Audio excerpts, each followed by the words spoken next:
It seems we cannot go a month without news reaching my office of a new Dreamcast game. That is no bad thing as Xenocider, the new shooter from Retro Sumus, blasts onto Sega's enduring white box. Before we jump into the review, a huge shout out to Retro Sumus for sending a review copy my way. Nice one guys. Anyone that is familiar with indie titles on the Dreamcast will know that many of them are shooters, and while Xenocider is yet another, this one is not a traditional scrolling shmup. It is a homage to Sega shooter Space Harrier and is all the better for it. The game has been released in physical format and is available for purchase via the Retro Sumus website. The PAL and Steel book have long sold out, but you can still pick up a standard copy. Xenocider was first announced way back in 2014 during an interview with the Dreamcast Junkyard. It then went on to enter development with a demo coming soon after. Since then, updates have included beta tests and content information before finally seeing release in January. Xenocider, like most shooters, has a story that takes a backseat to the main action. We all know that shooters are about high scores and progression on one credit, right? You are Zara, a world-destroying cyborg who just loves blasting things. Your mission is to explore planets, taking out everything in your path. These planets make up the 7 levels of Xenocider, with each having the usual boss battle. There is a little more to the story, but for the most part, you are blowing things up in a crazy on rails world. Before each of the main levels there is a little description of the planet and you choose between 2 distinct routes.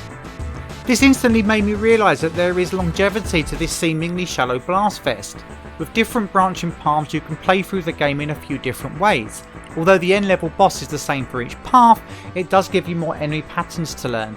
As you start the game you are greeted with some impressive visuals. It is great to see a new 3D game on the Dreamcast as opposed to another pixel art title.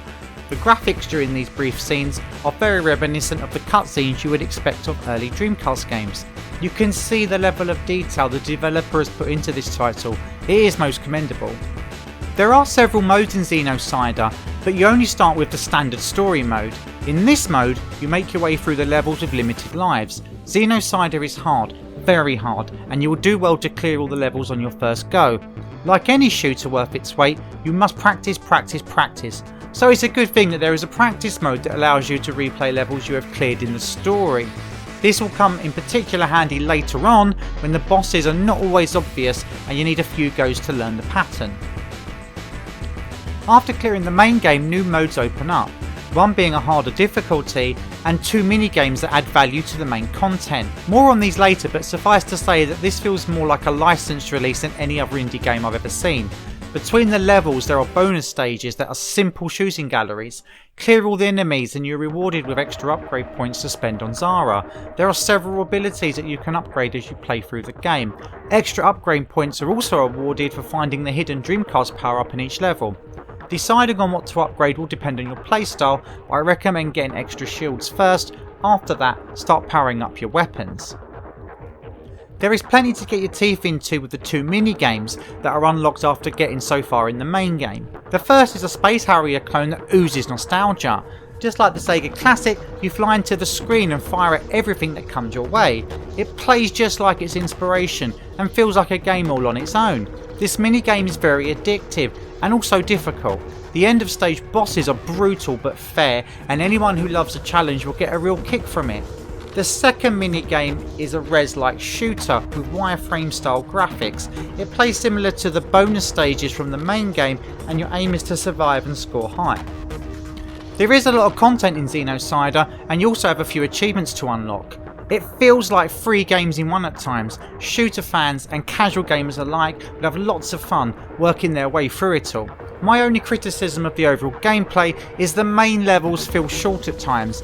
Even with 2 routes per stage, you do reach the boss within a couple of minutes.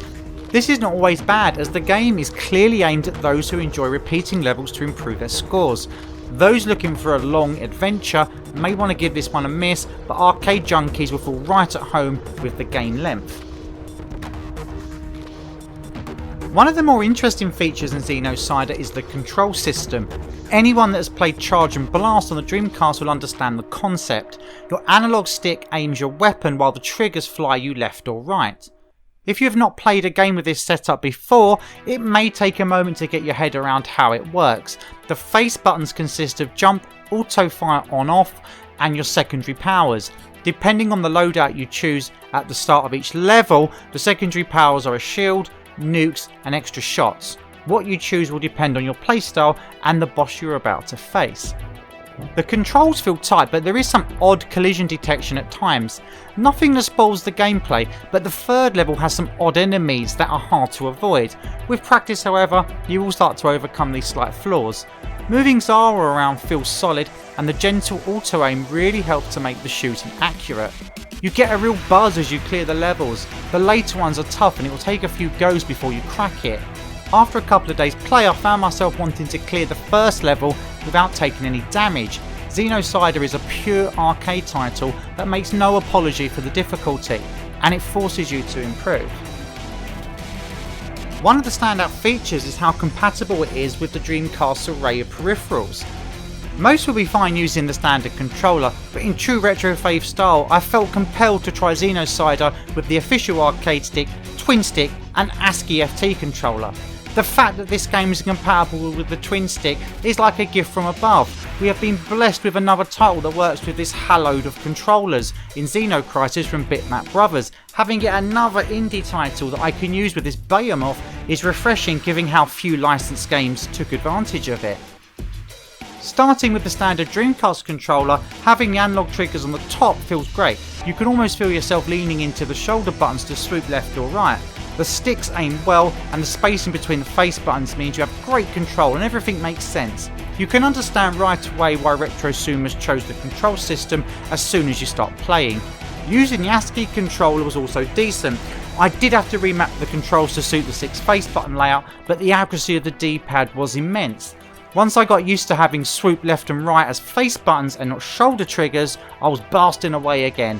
Both the controllers have their advantages, but both also played just fine. Next up, I tried my hand with the twin stick, and boy is this amazing. It almost seems as though Xenocider was designed around these accurate sticks. The left stick moves your aim around with such ease, and your left and right swoop feels great with the pressure of the second stick. Again, I found it useful to remap my controls, so jump and auto fire were in better positions. That left the top triggers to control my nukes in true fighter pilot fashion. It may just be the big smile on my face caused by having another twin stick game, or the fact it feels so natural, but this is the way to play Xenocider. Lastly, I plugged in my trusty green goblin stick. Again, another remap, there's a theme brewing here, of the controls to get them comfortable. My initial impression was that the arcade stick is not a good feel for this type of game. Most arcade sticks are designed for traditional shmups and fighting games, and this really stuck out as I struggled to move the cursor quick enough to aim. This was alleviated a little by adjusting the cursor speed setting in the options, but overall it feels clunky. Another issue I found was with the spacing of the face buttons. For fighting games, the big round buttons work a treat, but in a game where you may need to push 2 buttons at once, it was uncomfortable at times. A real shame, but seeing how good the other 3 controllers work, it's not a real issue. Graphically, Xenocider is detailed with solid polygons that look chunky. However, some of the levels lack colour, again pointing out the third one here. It may just be my preference for bright visuals, but I do not like much about it. The others, especially the last 2, are an assault on the senses. Diverse enemies and effects litter the screen in an explosion of colour, and the inspirations from Fantasy Zone in Space Harrier will not be lost on you. Speaking of Space Harrier, the minigame looks gorgeous. Full blocky trees and dragons fill the screen. There is such attention to detail that you would be forgiven for thinking that this is a 3D update to Sega's blasting classic. The rest of the visuals are detailed and some of the bosses are mesmerising. My favourite being the large worm that feels like fighting Delarole from Phantasy Star Online. Well, of course it would. While it would be easy for me to point out the lush 3D graphics, it is actually the sound that I find the standout feature of Xenocide's presentation. Smooth techie beats mixed with some pumping bass brings the action to life. It pulsates along, almost in time with your shooting. Anyone that has played Rares will instantly recognise the cool mix of blasting with fast tempo synth tunes. They say imitation is the sincerest form of flattery, while combining the visuals and gameplay of Space Harrier with the music and rhythm of Rares must be worshipping. I really feel that Retro Sumus has nailed the presentation of Xenocider. It is a joy to experience, and I had a constant smile on my face throughout my playtest. In conclusion, I think anyone, anywhere, who has even a passing interest in Dreamcast indie games should buy this. From the amazing soundtrack to the over-the-top visuals, Xenocider will please anyone who enjoyed Sega's arcade games from around 2000.